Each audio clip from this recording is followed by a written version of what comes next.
At 32, Eliza Vale had been turned out with one carpetbag, a widow's shawl, and $18.70 after her brother-in-law claimed her late husband's debts had swallowed the boarding house room she had paid to keep. He cast her off because a woman without a deed in her own hand was easy to erase in Calico Trace, New Mexico territory, and because grief had made her quiet enough for meaner people to mistake silence for surrender. That morning, with dust in the hem of her skirt and nowhere respectable left to sleep, she spent $14 at a county tax sale on the abandoned brick foundry at the edge of the arroyo, a blackened ruin no one wanted because its roof sagged, its furnace throat was cold, and its yard still smelled faintly of old iron and rain. It was a desperate purchase, a foolish one by every public measure, the kind of bargain that usually finishes what hardship begins. Yet inside that forsaken place, where rust had outlasted labor and swallows nested in broken clerestory glass, something hidden behind the anvil was waiting to answer a question the town had stopped asking 15 years before. Settle in, and let us tell you the story of Eliza Vale. And if somewhere in your own life you have ever suspected that neglected things keep their own faithful memory, leave a small note of that feeling in the comments and keep us company. Before Calico Trace had taught her how quickly a town could forget what it had once needed, Eliza had belonged to places where almost nothing was written down and almost everything had to be noticed. She was born along the upper Arkansas in Colorado, where her father mended wagon tongues, straightened bent rims, and could tell from the powder of a board beneath his thumb whether rot had begun in the heartwood or only at the weathered edge. Her mother, who had copied sermons and shipping lists for men who trusted ink more than they trusted their own memory, taught her that the world always left two kinds of evidence: what was said aloud and what endured in marks, spacing, wear, and omission. A family living near trails and freight roads learned quickly that survival favored the second kind. Flour sacks were turned with their stitch side inward when the seam frayed. Lamp chimneys were kept wrapped in cloth and stored low where jolting would not shatter them. A kettle that rang oddly against the stove often held a hairline crack before the eye could see it. Nothing in that life announced itself grandly. Things revealed themselves in a changed sound, a cooler draft, a missing nail, a footprint that pressed deeper on one side than the other. So Eliza grew up in the school of quiet evidence. When she was 12, she could follow a wagon's passage by the pattern of dropped oats near a hitching rail. When she was 14, she had learned that survey stakes, if left too long, were often swallowed by bunchgrass or shifted by frost heave, which was why careful men trusted bearings, creek bends, and stone witness markers more than hope. When she was 16, she began copying bills of lading for a freight office in Pueblo, her pen slow at first, then steady, until she understood how a ledger could tell not only what had moved but what had ceased to move, and how sometimes the silence in a record mattered most of all. A barrel of lamp oil arriving each spring, then failing to arrive once a new road opened elsewhere, could tell the story of a town's decline before any storekeeper admitted it. A surname appearing on cattle tax rolls for 6 years, then vanishing without a probate notice, could mean death, flight, or deliberate disappearance. Paper, she learned, was never merely paper. It was weather, fear, appetite, greed, and hope flattened into lines. She married late by the customs of the time, though not by ours, at 26 to Nathan Vale, a machinist with a careful mouth and hands that kept counting even while they rested. He had spent years in foundries from Trinidad to Las Vegas, shaping repairs no one noticed unless they failed, and he liked Eliza because she never asked him for grand promises. She asked him practical questions instead. What made one anvil sing brighter than another? Why iron scale gathered in curls near a forge mouth? Why some castings cracked along a seam even when the mold looked sound? Nathan would smile, surprised and pleased, and answer her as if she had always belonged in those conversations. He told her that iron remembered force. He said men thought metal was dumb because it did not speak English, but it recorded every hurried strike, every poor tempering, every careless cooling, and gave the truth back later in fracture, ring, or warp. It was a notion Eliza never forgot. When Nathan took a position at the Rio Arriba Foundry in Calico Trace, a raw-boned settlement fed by rail spur, quarry road, and the stubborn hope of silver farther north, she followed him south through red country where cottonwood stood against arroyos and mountains looked blue at dusk as if painted in water. Calico Trace was not handsome in the conventional sense. Its main street leaned, its boardwalks lifted at the nails. Wind worked alkali into every doorstep, yet it possessed the frontier dignity of towns that had made themselves out of freight schedules and need. There was a depot, a mercantile, a livery, 2 churches too small for their ambitions, a newspaper office that smelled of ink and heated lead, and the foundry itself beyond town, built of brick because timber was dear and fire was a patient enemy. In a place like that, a foundry was more than a business. It kept wagon axles repaired, stove plates recast, pump handles shaped, hinges replaced, grates mended, and machine parts coaxed into one more season of service. If the blacksmith was a town's pulse, the foundry was often its stubborn bone. Eliza took rooms near the square and earned extra money by copying legal notices for Mr. Bell at the Sentinel, the weekly paper. She read deeds while waiting for type to cool. She stitched torn pages in county volumes when the clerk was too busy to care. She learned which ranchers disputed water lines, which widows had sons elsewhere, which lots carried taxes year after year because no heir wanted the bother. In spare hours, she walked with Nathan to the foundry yard and learned the names of tools the way other women were taught hymn numbers. The cupola furnace, the mold loft, the pattern racks, the boring machine. She learned that anvils were not always where outsiders expected them to matter most. In a foundry that also handled repair forging, an anvil sat where men could true bent straps, shape braces, and persuade damaged metal back toward usefulness. She learned to read tool marks the way her father had read grain. A clean, decisive chisel cut differed from a furtive prying scar. A hand-used latch wore bright at one edge. A hinge that had been lifted off rather than opened showed crescent scratches near the pin. Such knowledge would later matter more than anything either of them could then imagine. She and Nathan were not rich, but theirs was a life with rhythm. Payday meant beans, lamp oil, perhaps coffee that had not gone stale in transit. Sundays meant laundering collars, brushing dust from books, and walking beyond town where grama grass silvered in wind. If a crate came in by rail, Eliza always checked the stenciling before it was pried open because freight labels told stories too: Chicago castings, Denver bolts, El Paso coal oil, Santa Fe paper stock. Trade routes braided the frontier more intricately than many Eastern mapmakers understood. A town might pray toward one city and survive by another. And in Calico Trace, survival depended on iron almost as much as on water. There was one name, however, that lingered in town like a note never properly resolved. People spoke it less after Eliza arrived, but not never: Cora Bellwether. The daughter of Judge Amos Bellwether, who had owned half the brickyard and much of the land before railroad interests changed the balance of power.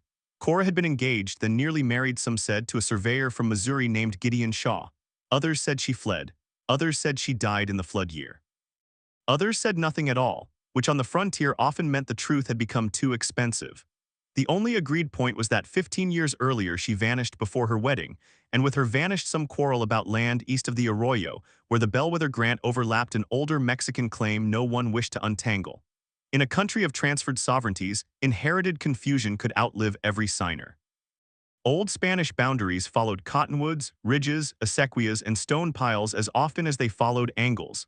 Later American plats favored compass lines and square confidence, and between the two methods many fortunes were misplaced or made.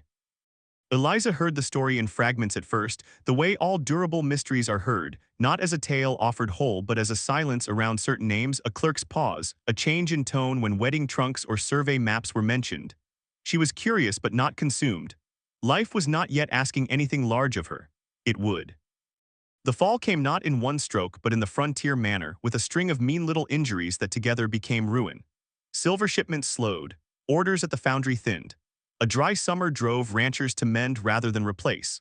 Then an autumn boiler accident at a mill 20 miles away caused 3 repair contracts to be delayed when the owner could not pay, and delayed wages in turn rippled down the line. Men kept working because towns required belief almost as much as cash, and because stopping often looked too much like admitting collapse. Nathan took on longer hours to compensate, patching cast grates, fitting collars for pumps, and helping dismantle equipment for a quarry venture that failed. Ed before spring. He came home more tired than feverish, than merely exhausted, dismissing Eliza's concern as work strain and foundry smoke. There were few claims a responsible person could make in those years with certainty. A cough might be dust, cold, influenza, or the residue of furnace fumes. A doctor might know less than a patient's wife who had listened closely. Eliza did what wives and daughters had long done without credit. She changed linen before dawn to spare him the humiliation of being seen weak. She measured his fever not with a thermometer at first, because they could not always afford one, but by the heat at the temple, the speed of breath, the flush that arrived even when the night turned cool. She steeped willow bark and made broth thin enough for his swallowing. Yet care, even skilled care, cannot command outcomes. Nathan died in late February while wind worried ash from the dead cottonwoods, and the foundry chimney stood against a white sky like a finger accusing heaven. Grief was only the first theft. After it came procedure, and procedure can be colder than cruelty because it calls itself fairness. Nathan had not left a formal will. Men of his station often did not. He had assumed wages, tools, and whatever modest household goods they owned would pass to his widow by common recognition if not by elegant paperwork. But wages owed were contested by a Foundry partnership already in distress. Tools used on company grounds were called company property unless a man had marked them. The room they rented stood in the name of Nathan's brother Silas, who had once helped them secure it. Silas came down from Albuquerque with condolences in a voice too polished for sorrow and papers too prompt for grief. He spoke of debt, back rent, obligations, settlement. He told Eliza that in difficult times everyone must accept hard arithmetic. He said a widow alone would do better with relatives in Denver, though he offered neither fare nor invitation. By the week's end, he had taken the better trunk, Nathan's brass calipers, 2 blankets, and the legal advantage that comes from speaking first to men behind desks. No single act was outrageous enough to rally a town. That was the genius of petty injustice on the frontier. It seldom arrived as melodrama. It came as a signature, a misunderstanding, a debt collected early, a courtesy withheld at the exact moment courtesy could have saved a life from sliding 1 inch further downward. Eliza kept her carpetbag, her shawl, Nathan's pocket notebook with several pages cut out, a cast-iron skillet too heavy for theft, and the sum of $18.70 after funeral costs, livery fees, and the settling of small accounts no decent woman could leave unpaid. She also kept her capacity for observation, though in the first weeks she would gladly have traded it away. To notice clearly while suffering is no blessing. It means seeing not only one's own pain, but the machinery around it.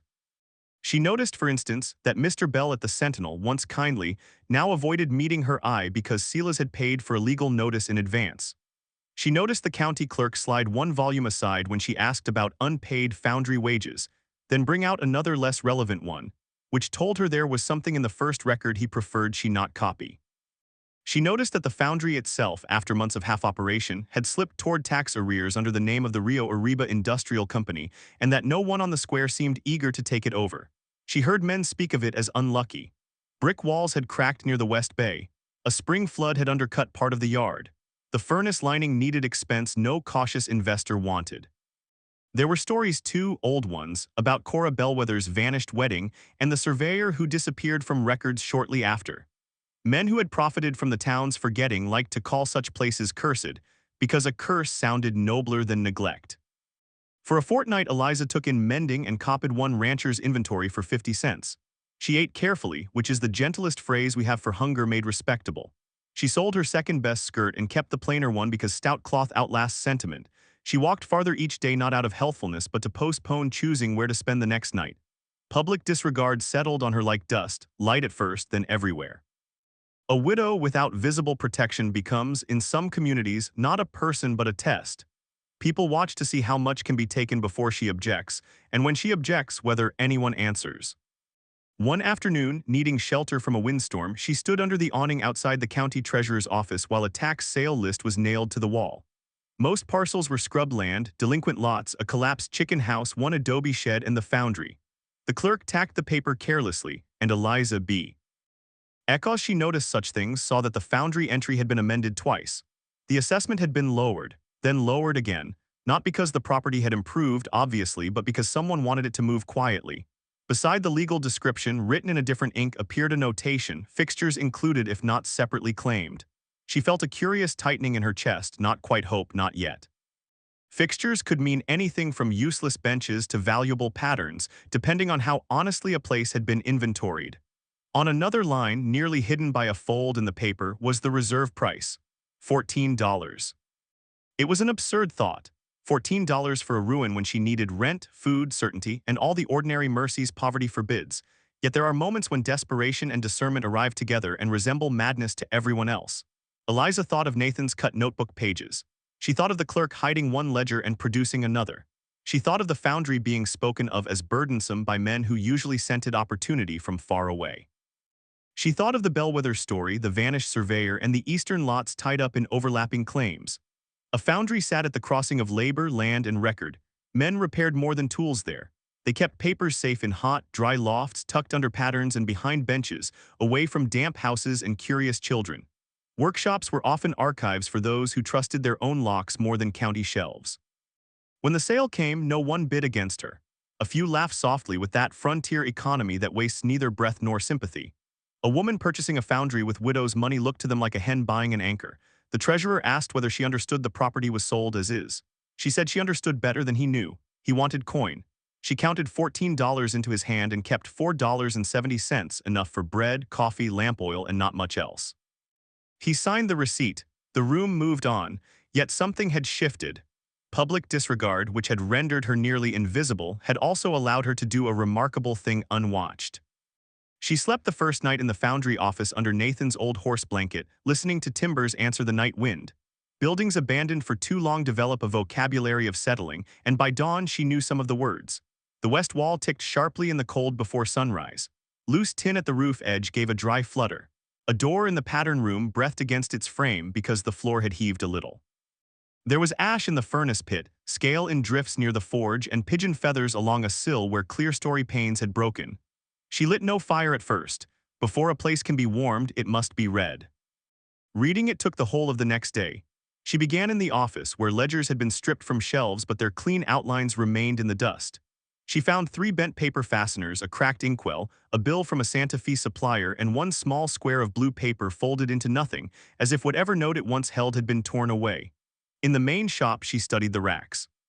Several patterns were missing tags, though their emptiness had been swept around rather than ignored, which suggested removal after abandonment, not before.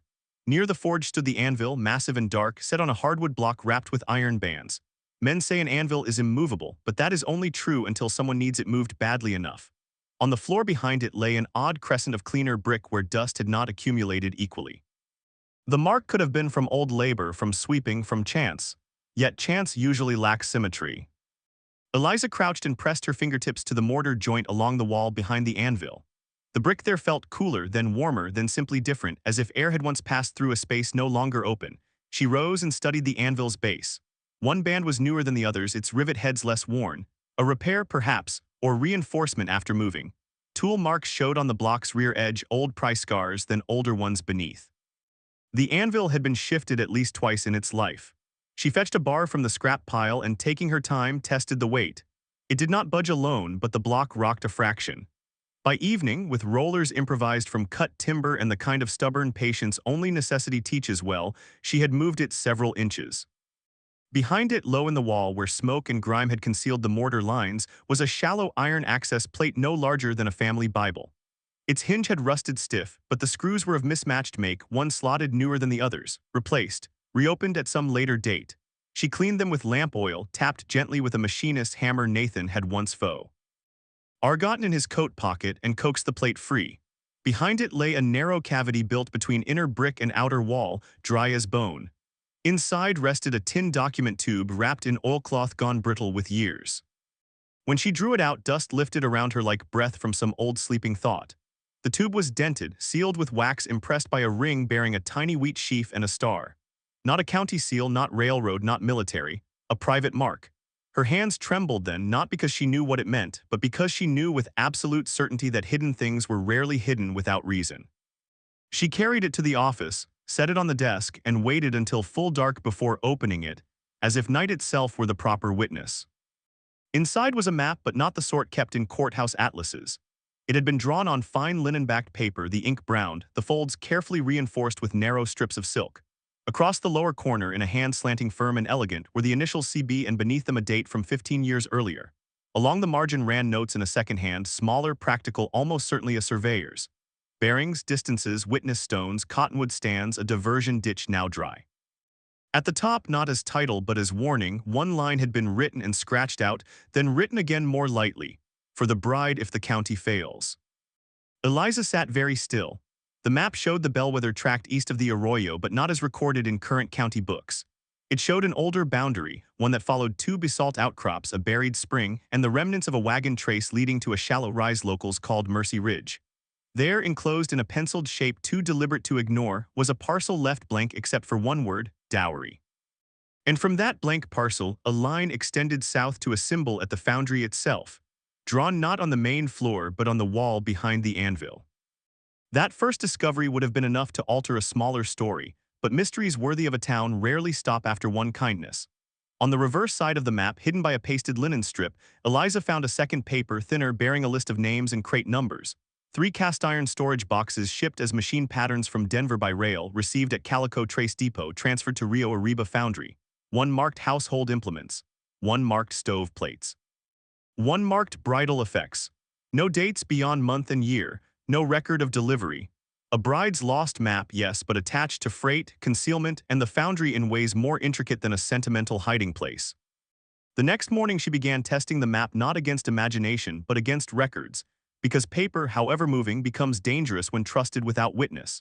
She carried a tracing she had made by lamplight into town in the lining of her satchel and went first to the survey shelf in the county clerk's office. The clerk, Mr. Hodge, looked surprised to see her back so soon and more surprised when she requested old plat amendments for the bellwether grant. He brought her volumes from 10 years prior. She thanked him and waited. After a while, when he stepped away to retrieve sealing wax, she crossed to the shelf he had earlier concealed from her. In county offices across the West, books were arranged less by logic than by habit, and habit betrays favoritism. There she found the missing index volume and tucked inside a notation of an application never perfected. Shaw Gideon Survey Correction Petition withdrawn. Beneath it, in different handwriting, the word unresolved. She copied quickly. There was no formal map attached. Removed, perhaps. Misfiled, perhaps. Stolen, as frontier papers often were when land meant leverage. She next visited the depot agent, an old man named Fenner whose hearing faded but whose memory remained exact in the way of railroad men who had spent years reconciling freight against weather, delay, and theft. When she asked about old crate storage practices, he told her that undelivered freight could sit in a side shed for 90 days before auction or transfer, unless marked COD or held by private instruction. Brides' trunks, he said, were handled with more gossip than care. He remembered no bellwether trunk, but he did remember special consignments once diverted to the Foundry because the depot roof had leaked during the flood year. Dry brick beats warped timber, he said, always has. That small piece of practical truth opened another door in her thinking. Foundries, though dirty, were dry in their upper rooms. Offices above heat lines often preserved paper and cloth better than houses at ground level during seasonal damp.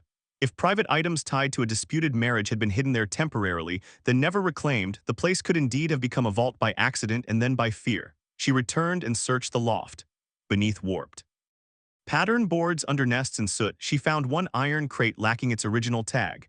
Inside were not bridal gowns or lace, long since attractive to mice and mildew, but wrapped bundles of printed circulars from the Sentinel's old press, announcing the forthcoming union of Miss Cora Bellwether and Mr. Gideon Shaw, surveyor. The wedding date had been left blank. Insert upon confirmation, a penciled note read. Beneath the circulars lay a pair of kid gloves reduced to memory, a silver hair comb missing teeth, and a short sealed envelope addressed in the same elegant hand as the map. To whoever comes after honesty. The envelope contained a single sheet. If this is found apart from me, it said, then either I have been made a coward in the telling, or the county has chosen convenience over right. Gideon says the corrected line places the Spring and Ridge parcel within Mother's marriage settlement, and thus mine by instrument, though Father allowed newer surveys to swallow it because he needed favor. The Ridge contains something not to be sold without witness. Should I not stand to speak, the proof is in the Foundry until a decent eye retrieves it.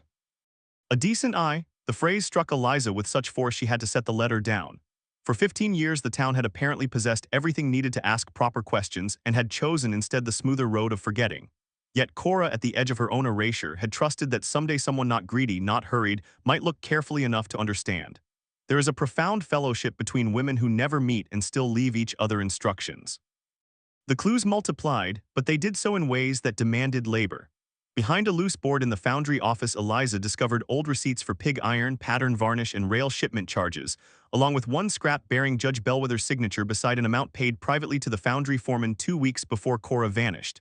Why would a judge pay a Foundry foreman in cash? Storage, perhaps. Alteration of metal boxes. Concealment. In the forge ash pit she found a half-melted seal stamp matching the wheat sheaf and star on the document tube, its handle burned away, as if someone had tried to destroy evidence hastily but incompletely. In Nathan's cut notebook pages, or rather in what remained after those pages had been removed, she noticed impressions left by pressure. Rubbing a pencil lightly over the blank sheet beneath, she brought up faint words: bellwether wall cavity. Tube, do not tell Silas until deed secured. Nathan had known, or almost known. He had discovered enough to note the hiding place, but not enough, perhaps, to unlock the meaning before illness and death overtook him. That knowledge brought grief back fresh, though transformed. Nathan had not merely died poor. He had died on the edge of understanding something large and had perhaps feared his own brother's opportunism enough to keep silent until he could protect Eliza properly. She thought then of Silas's prompt arrival, his interest in tools and papers, his haste to clear the room, Had he suspected? Had he searched and failed? Public disregard had hidden Eliza from him at exactly the moment when being unseen protected her. From this point forward, the mystery was no longer only about Cora Bellwether. It widened to include the town itself. What lay at Mercy Ridge that could be called dowry and provoke concealment? Jewels seemed too obvious, and Cora's note suggested communal consequence, not private vanity. The map markings near the spring were peculiar. Instead of lot lines only, there were small symbols repeated at intervals like hatch marks beside a watercourse. Eliza had seen something similar once in a military survey copy indicating perennial flow. If the ridge parcel held the spring's true source or controlling headworks, then ownership would matter far beyond inheritance. In dry country, water quietly outranks law until law remembers it. A parcel dismissed as barren upland might govern irrigation, stock access, or the future siting of homes. A bride's lost map might therefore be less a treasure map than a record of rightful control over the one resource every household required. To test that theory, she walked east of town with the tracing and a borrowed compass, following the old bearings where modern fences allowed. Surveying on the frontier demanded humility. Magnetic declination shifted, landmarks vanished, and men too confident in a compass often discovered that streams had their own opinions. She looked instead for witness evidence, the things honest surveyors left or noted because land needed memory made physical: drilled stones, blazed trunks, unusual outcrops. Near Mercy Ridge, she found the first basalt marker exactly where the map suggested, half-sunk and overgrown. A chisel cross marked its north face. 50 paces farther down in a shallow draw, cottonwood roots braided through old cut stone. Lining the remains of a spring box long collapsed. Water still seeped there, cold and clear beneath sedge. Not much, but enough to keep the ground green where surrounding earth lay hard and ochre. She returned at dusk with mud on her hems and certainty in her bones. If the Bellwether correction had been recognized, the ridge parcel would have preserved public access or at least regulated use of that spring. Instead, someone had allowed the record to remain blurred. No wonder eastern lots stayed disputed. No wonder maps had gone missing. No wonder a bride about to marry a surveyor had hidden proof in a foundry wall. She had tried, in the language available to her, to keep greed from hardening into history. But truth that sleeps for 15 years rarely wakes in a peaceful room. Word spread before Eliza intended it to. Perhaps the clerk saw what she copied. Perhaps Depot Fenner recalled too much. Perhaps men simply noticed the changed gait of a person who has found a line to follow. Sela's veil reappeared first, with false warmth and a hat brushed too carefully as if polishing could pass for character. He said he had heard she purchased the foundry and wished to help manage it. Manage on the frontier often means acquire by gentler words. Eliza told him there was nothing to manage yet.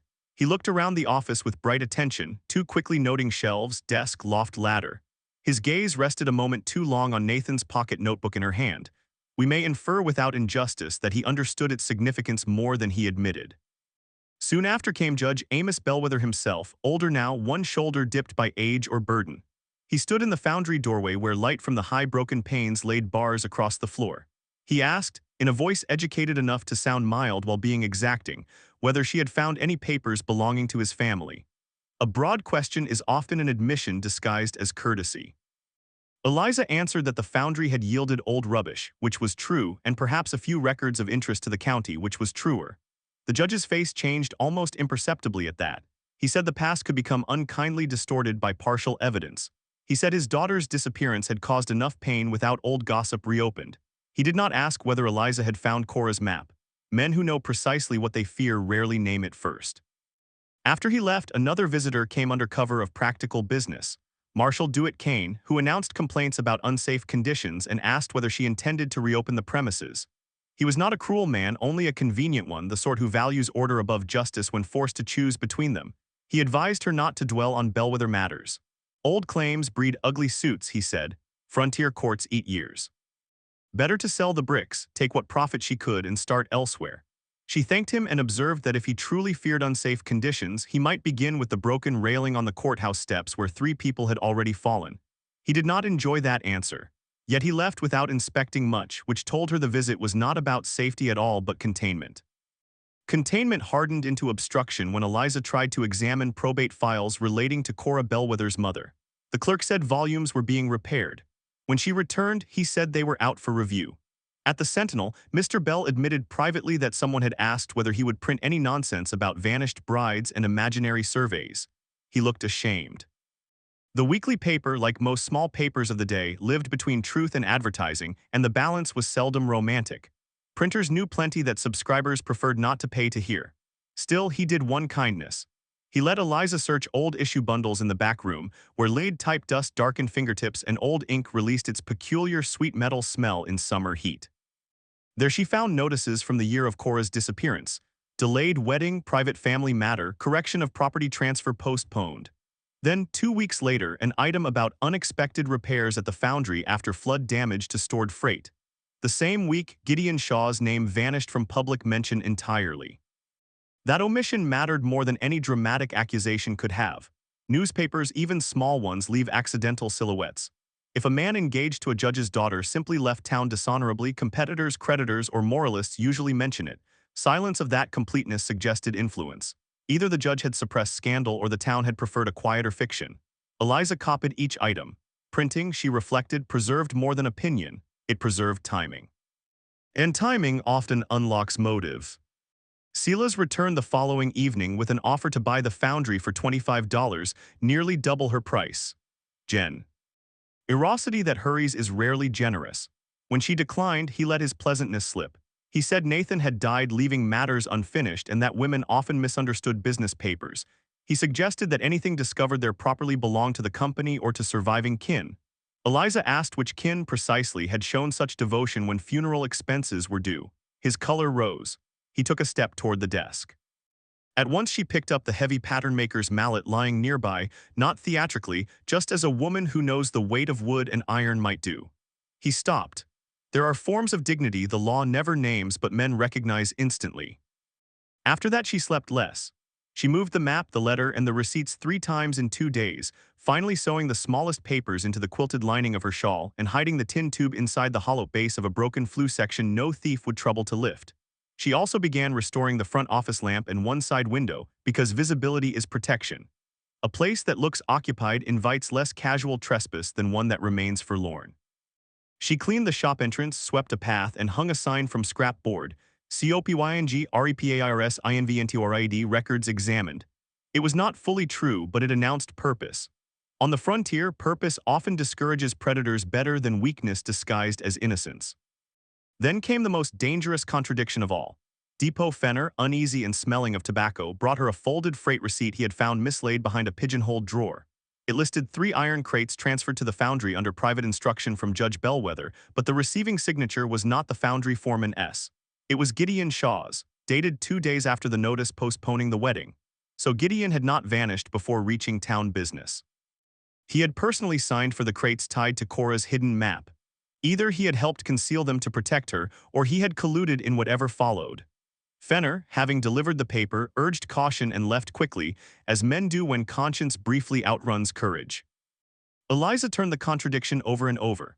Gideon's marginal notes on the map had the ring of care, not exploitation.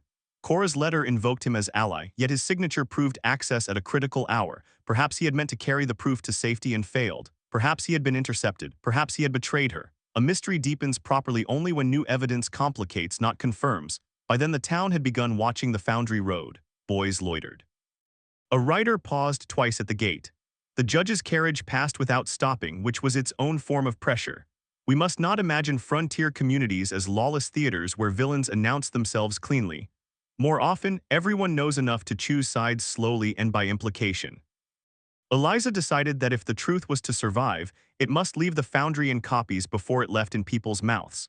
She spent one long night by lamplight making 3 exact transcriptions of the map, the letter, and the relevant receipts, noting dimensions, fold lines, even seal impressions as best she could. Copying is a discipline of humility. One learns to distinguish what a document says from what one wishes it said. She marked where ink had faded, where words were scratched out, where the survey hand changed pressure on the pen. Such details later matter when liars call everything a forgery. She hid one copy in a flour bin at the boarding house kitchen where the widow Reeves still liked her. Another she sealed for Mr. Bell at the Sentinel with instructions to print if harm came to her.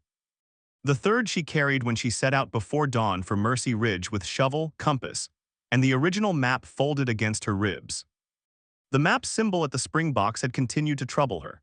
Near it, almost invisible, was a notation she had at first mistaken for blotting, key below bride's mark.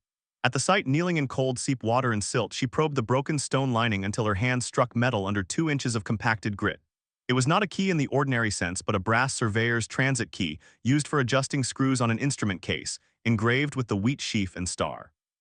Why hide such a thing there? Because, as she soon saw, the dowry parcel was not only the spring. The map margin listed bearings from Mercy Ridge to a point described as Bridal Stone, then to a line of abandoned test shafts. A transit key suggested an instrument case. An instrument case suggested that some fuller record or an original field book had once traveled with survey equipment. Surveyors were meticulous because the land punished carelessness.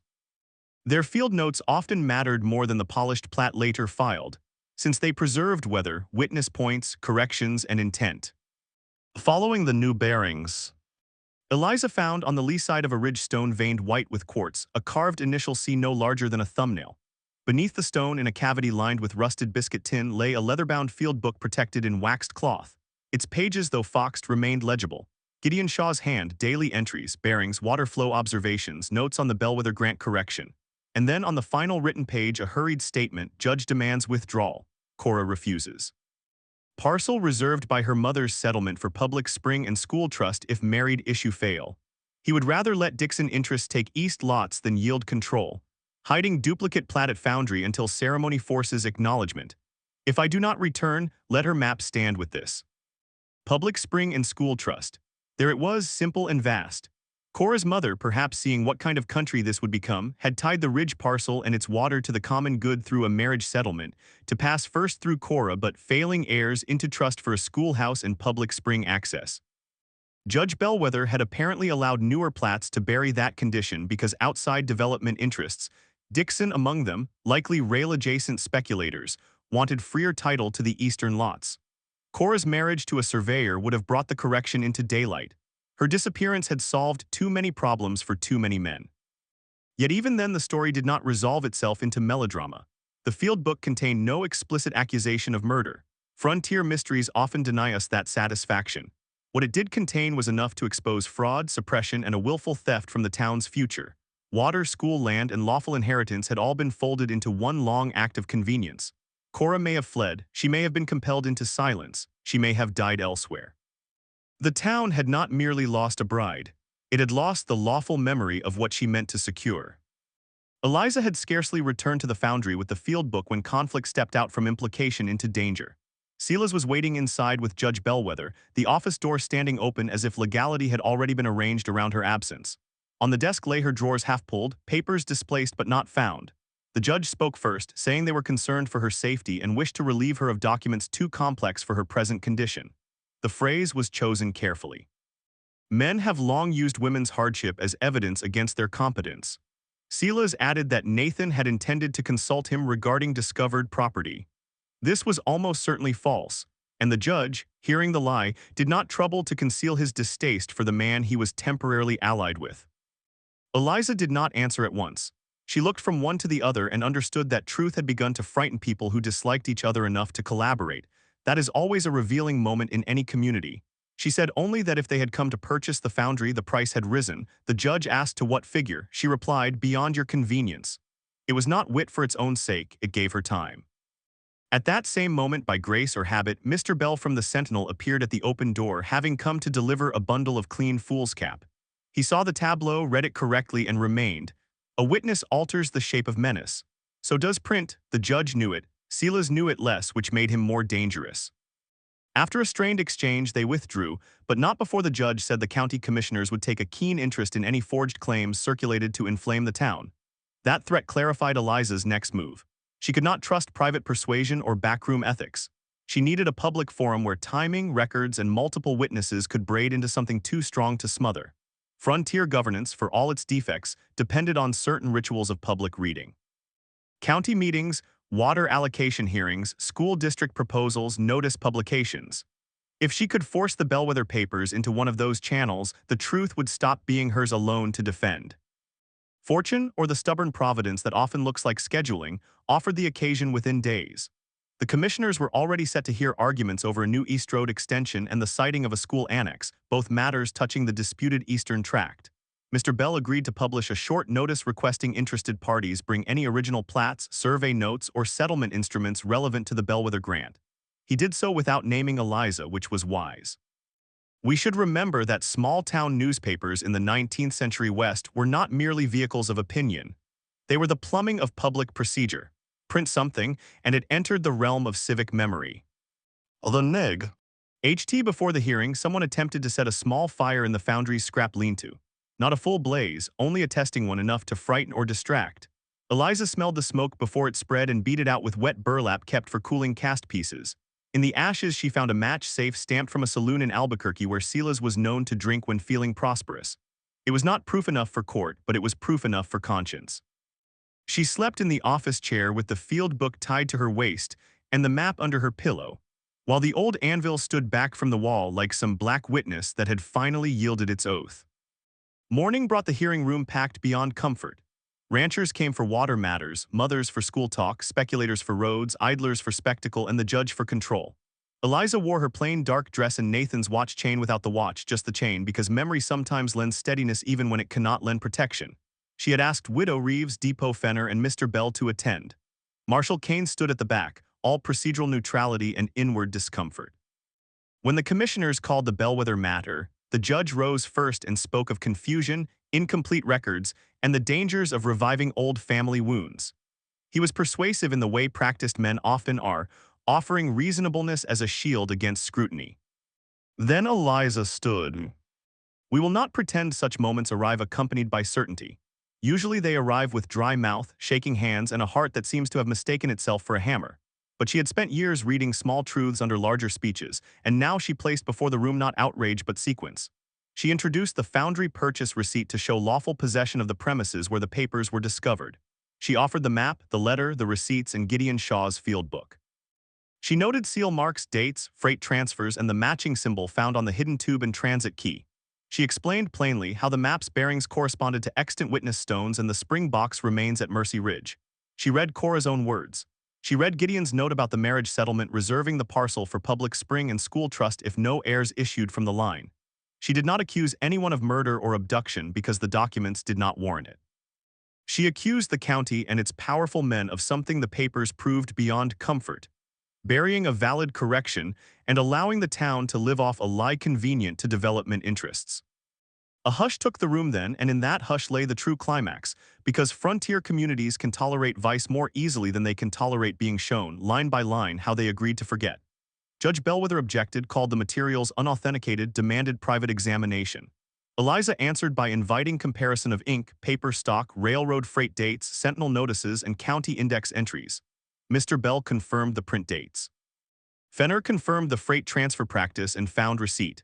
Widow Reeves, unexpectedly, stepped forward to say Cora Bellwether had once come to her mother's kitchen in tears, asking how to stitch paper into clothing where men would not find it. That memory had slept 15 years because no one thought to ask women what frightened women told them in passing. Marshal Kane, finding at last a path where order and justice briefly aligned, stated that documents so material should be entered into the county record at once pending review. One commissioner, whose own children carried water a long distance each summer, asked whether the spring trust, if validated, would provide lawful public access. Eliza answered that the field book and settlement language indicated exactly that. Another asked whether the school annex might then be sited on trust land. Possibly, she said, if the trust were honored, and there it was. The secret behind the Anvil was not gold, not stolen jewels, not any glittering nonsense. It was something nobler and more frontier true, the rightful map to water, learning, and a piece of justice a vanished bride had tried to preserve for people she might never meet. The judge seemed to shrink as the meaning spread through the room, not because he had suddenly grown guilty in a theatrical sense, but because his version of the past was losing its monopoly. Men in power often survive scandal. They survive less well the moment ordinary people realize the future they were denied had a price tag and a signature. Silas attempted one last interruption, claiming Nathan had intended the papers for family settlement. Eliza turned to him with such quiet steadiness that even his bluster failed. Nathan intended, she said, to secure what greed could not be trusted to handle. Then she produced the pencil rubbing from his notebook imper. Eshin bellwether wall cavity, tube, do not tell Silas until deed secured. Laughter did not erupt. Frontier rooms are too sober for that at decisive moments, but a sound passed through the crowd that was better than laughter: recognition. What followed was slower than fiction often permits and truer for that slowness. The commissioners ordered temporary suspension of transfers affecting the east lots. A special review of the Bellwether settlement and Shawfield book was entered. The county surveyor, an honest if overly cautious man named Prewitt, rode with Eliza and two witnesses to Mercy Ridge the next day and confirmed the witness stones, spring box, and bearings. Mr. Bell printed the findings in the Sentinel, not as scandal sheet but as civic correction. Calico Trace, which had long believed the East Tract simply unlucky and confused, learned instead that neglect had been curated. Restoration on the frontier rarely means full repayment. The dead do not return. Lost years do not bloom backward. Cora Bellwether's fate remained partly veiled and perhaps always would, yet enough was restored to matter. The trust land was recognized after several months of review. The spring parcel and adjoining ridge were set aside for public access and a schoolhouse site, exactly as the settlement contemplated. Development interests were forced to redraw plans. Judge Bellwether, facing public censure and private diminishment, withdrew from most county business. He was not jailed in some tidy moral ending. The 19th century West did not always reward the righteous so efficiently. But his authority thinned, and sometimes the reduction of improper power is its own form of justice. Silas left town soon after, taking with him the offended air of men who mistake thwarted opportunism for persecution. As for Eliza, the Foundry no longer looked like ruin to those who had mocked her bargain. Once the property's role in preserving the documents became known, men who had called it cursed now called it historic, which is a transformation we have seen many times and never learned to trust entirely. She did not sell at once. Instead, she leased the front office to the county as a temporary records copy room while damaged volumes were repaired, and she took paid work transcribing land papers, freight claims, and school petitions. The main shop she cleared gradually, salvaging brick, inventorying patterns, and reopening a modest repair forge with the help of an older smith who preferred honesty to novelty. A foundry need not roar to be useful. Sometimes it begins again with hinges, stove lids, harness hardware, and gate latches, with practical work that keeps households going through lean weather. She also insisted, with a firmness that surprised even those who admired her, that the new schoolhouse at Mercy Ridge include a small cupboard for local records, copies, and family papers. Children, she said, should learn not only letters but memory. A town that keeps no memory invites theft by the dead and the living alike. She did not phrase it as a lesson. She ordered shelves of pine, labeled boxes by district, and encouraged mothers to send marriage settlements, water agreements, and old receipts for copying before mice or flood finished what negligence had begun. In that way, educational value entered the town not as lecture but as architecture. A frontier community becomes less vulnerable when it knows how deeds are described, how surveys are corrected, how printing fixes dates, how storage preserves evidence, how one honest copy can outlast 3 convenient denials. When the school opened, the spring had already been boxed anew in stone, with overflow directed into a public trough. Children ran there before lessons, tin cups flashing. Mothers filled pails without asking leave from men who had once treated access as favor. The Foundry, too, regained a gentler life. Its anvil stayed where Eliza had rolled it after the discovery, not because she feared further secrets, but because she liked the honest scar its old place left on the floor. It reminded her that foundations are not always original merely because they look fixed. Some things become tradition only because no one remembers who moved them. If one asks what became of Cora Bellwether in the end, the strict answer is that no final proof emerged. A letter from a mission school in Arizona years later mentioned a woman teaching penmanship under the name Cora Shaw, but the handwriting was too uncertain to declare it her beyond doubt. Perhaps she survived and chose distance. Perhaps she did not, yet it would diminish her to say she vanished. She left a map, a letter, a mark on stone, a trust for water and learning, and instructions for honesty. Many lives leave less. The town stopped speaking of her as a scandal and began speaking of her as part of its rightful foundation. That too is restoration. So we return, as stories ought to do, to the plain fact from which this one beg. And a woman of 32 with $18.70 was made expendable by men who thought possession and procedure could silence grief. She bought a broken foundry for $14 because it was the one thing nobody else valued, and because her habit of careful noticing told her neglect itself had a shape. Behind an anvil in a wall blackened by years of labor, she found not only a bride's lost map but the dormant conscience of a town. Patient attention uncovered what pride had hidden. A cheap place became a vault. A widow dismissed as helpless became the custodian of sequence, seal, witness mark, freight receipt, and public truth. And all through it ran the frontier lesson no one writes large enough. That records matter, that water decides more than pride admits, that inheritance customs can either shelter the future or sell it, and that people overlooked by power often become the finest readers of what power tries to bury. Calico Trace changed not because fortune suddenly smiled, but because one woman refused to let ambiguity remain the servant of greed. She noticed the cleaner crescent behind the anvil, the replaced screw, the hidden shelf, the missing index, the pressure marks in a notebook, the witness stone in sedge, the transit key under spring silt. None of these alone could save a town. Together, patiently assembled, they could restore one piece of its moral architecture. And if there is comfort in that, it is not the childish comfort that every wrong is punished neatly. It is the older, steadier comfort that truth, when preserved in paper, place, and memory, can survive long enough to meet the right pair of hands. Her name was Eliza Vale, and because she looked closely when others looked away, children drank at Mercy Ridge, lessons were read in a schoolhouse promised before they were born, and a bride who had nearly been edited out of history was returned to the story she had tried to protect. Thank you for settling in with us for Eliza's story and for lingering where the dust, the iron, and the old paper still had something worth saying. If this tale found a place in you, share it with someone who believes quiet things deserve a second look, and tell us in the comments this one thought. What hidden value or long-buried truth do people most often overlook until necessity makes them see it clearly?